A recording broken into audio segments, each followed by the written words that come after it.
To je neki drugi nivo da učimo dete da misli. Znači, prvo je da nauči da reši svoju dosadu, da nauči da donese odluku, da bude spretan, da dete trči, skače, vrti se, a onda idemo sledeći da ga učimo da misli, da povezuje informacije. I dete kada misli, radio sam snimanje mozga, funkcionalna magnetna rezonansa, aktivira se ceo mozak. Sve važne regije mozga se uključuju.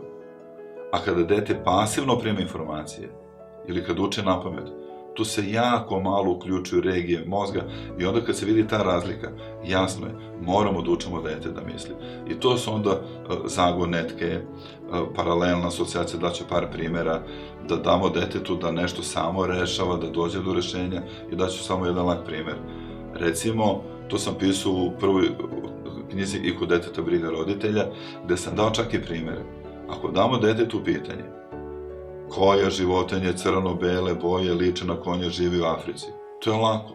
To je reproduktivno i dete samo da odgovor zebra. Ali ako damo malo drugačije pitanje, sakrijemo, preko koje životinje pređe najveći broj pešaka. Dete stane, misli, vrti po glavi i shvati da je zebra. I odmah vidite smeh. Ili dete rešilo zadatak. Ili recimo ako je jesen. Klasično bi bilo u školi vrtiću. Šta bude kad je jesen, lišće je žuto, pa lišće padne sa drveta, pa medved puno jede, ili ima zimski san. A kako bi bilo moje pitanje?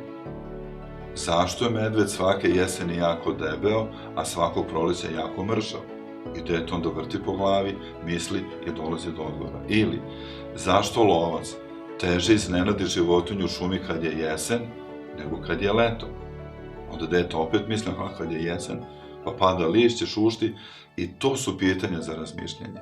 Samo nama, roditeljima, problem, ne znamo da kreiramo pitanje za razmišljanje. Zato sam je napisao te knjige I kod deteta briga roditelja i razvoj inteligencije kroz igru, da bi roditelji sami naučili da naprave ta pitanja i još puno korisnih saveta da mogu sami da rade sa detetom.